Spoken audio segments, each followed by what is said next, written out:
यह एक काफी पुरानी बहस है कि संभोग के वक्त स्त्री और पुरुष में से कौन ज्यादा आनंद उठता है।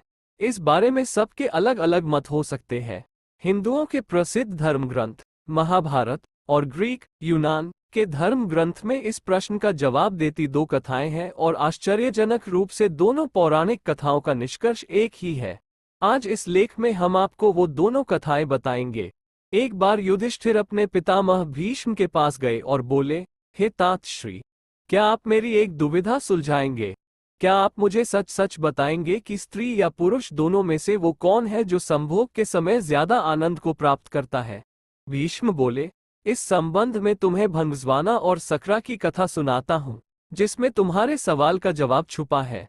बहुत समय पहले भंगस्वाना नाम का एक राजा रहता था।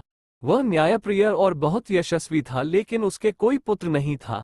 एक बालक की इच्छा में उस राजा ने एक अनुष्ठान किया जिसका नाम था अग्निष्टुता। क्योंकि उस हवन में केवल अग्नि भगवान का आदर हुआ था, इसलिए देवराज इंद्र काफी क्रोधित हो गए। इंद्र अपने गुस्से को निकालने के लिए एक मौका ढूंढने लगे, ताकि राजा भंगस्वाना से कोई गलती हो और वह उसे दंड दे सके।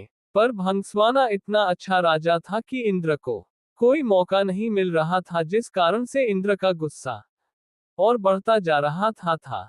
एक दिन राजा शिकार पर निकला। इंद्र ने सोचा ये सही समय है और अपने अपमान का बदला लेने का, और इंद्र ने राजा को सम्मोहित कर दिया। राजा भंगस्वाना जंगल में इधर उधर भटकने लगा।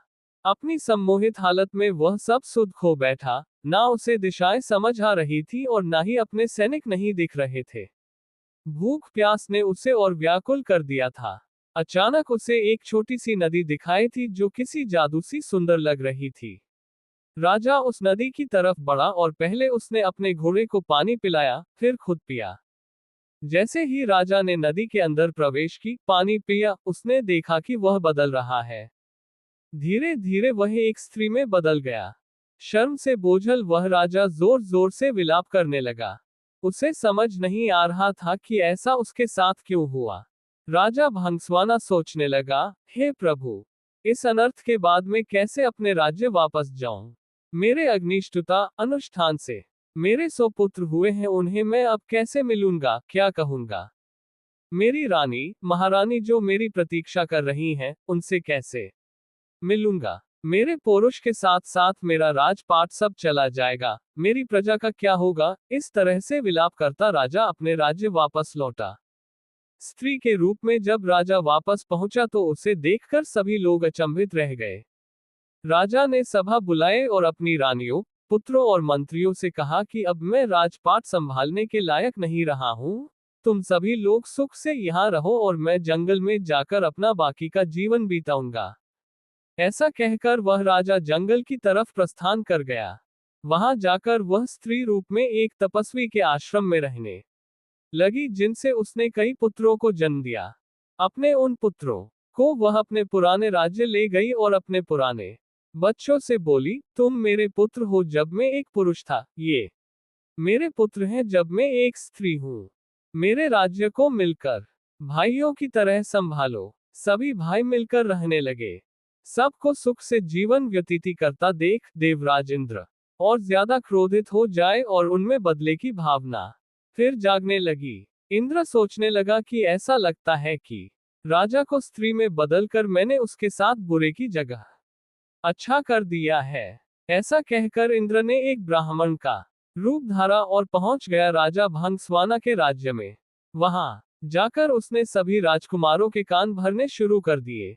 इंद्र के भड़काने की वजह से सभी भाई आपस में लड़ पड़े और एक दूसरे को मार डाला।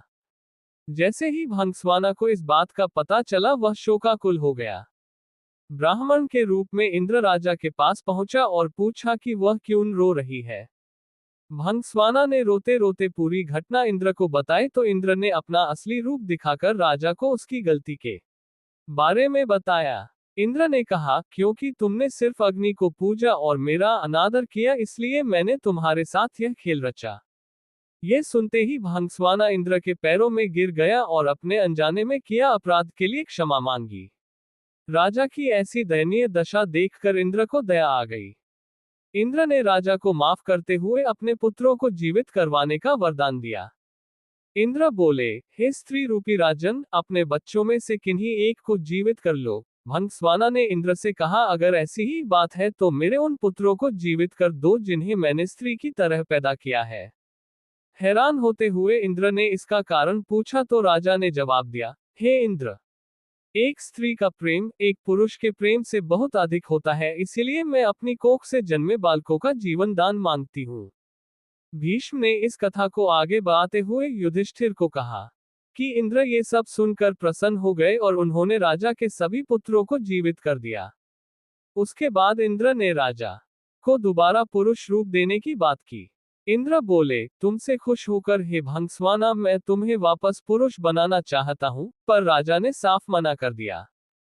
स्त्री रूपी भंगस्वाना बोला, हे देवराज इंद्र, मैं स्त्री रूप में ही खुश हूं और स्त्री ही रहना चाहता हूं। ये सुनकर इंद्र उत्सुक हो गए और पूछ बैठे कि ऐसा क्यों राजन, क्या तुम वापस पुरुष बनकर अपना राजपाट नहीं संभालना चाहते? भंगस्वाना बोला, क्योंकि संभोग के समय स्त्री को पुरुष से कई गुना ज्यादा आनंद, तृप्ति और सुख मिलता है, इसलिए मैं स्त्री ही रहना चाहूंगा। इंद्र ने तथास्तु कहा और वहां से प्रस्थान किया।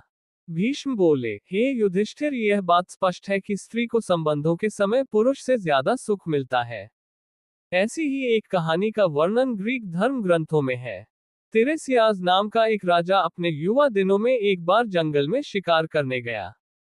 वहां उसने 2 सांपों को संभोग करते समय लिपटे हुए देखा।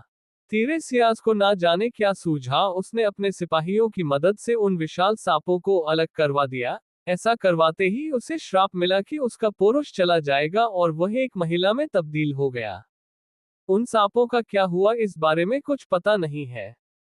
कई साल बाद तिरेसियास अपने स्त्री रूप में दोबारा उसी जंगल से गुजरा। अपनी नफरत के चलते उसने अपने सिपाहियों की मदद से दोबारा एक सांप के जोड़े को अलग अलग कर दिया, पर इस बार ऐसा करते ही वह पुरुष बन गया। अब वह अपनी तरह का एक ऐसा अकेला व्यक्ति था जिसने स्त्री और पुरुष दोनों का जीवन जिया था। उसी समय ग्रीक भगवान ज़्यूस और उनकी पत्नी हीरा में विवाद चल रहा था कि सेक्स कौन ज्यादा एंजॉय करता है, स्त्री या पुरुष। उन्होंने तिरेसियास को बुलावा भेजा। तिरेसियास ने ज़्यूस और हीरा के सवाल का एकदम सीधा और सटीक जवाब दिया, महिलाएं पुरुषों से 9 गुना ज्यादा सेक्स का आनंद उठती हैं। इस जवाब से हीरा बहुत नाराज हो गई और उन्होंने तिरेसियास पर ऐसा वार किया कि वह अंधा हो गया। ज़्यूस अपने आप को तिरेसियास के अंधेपन के लिए जिम्मेदार मानने लगे और उन्होंने उसको भविष्य देखने का वरदान दिया।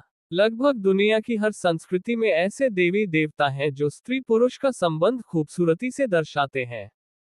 भारत में ऐसी प्रतिमा है अर्धनारीश्वर की। अर्धनारीश्वर का अर्थ ये हुआ कि आपका ही आधा व्यक्तित्व आपकी पत्नी और आपका ही आधा व्यक्तित्व आपका पति हो जाता है। आपकी ही आधी ऊर्जा स्त्रीण और आधी पुरुष हो जाती है, और तब इन दोनों के बीच जो रस और लीनता पैदा होती है, उस शक्ति का कहीं कोई विसर्जन नहीं होता।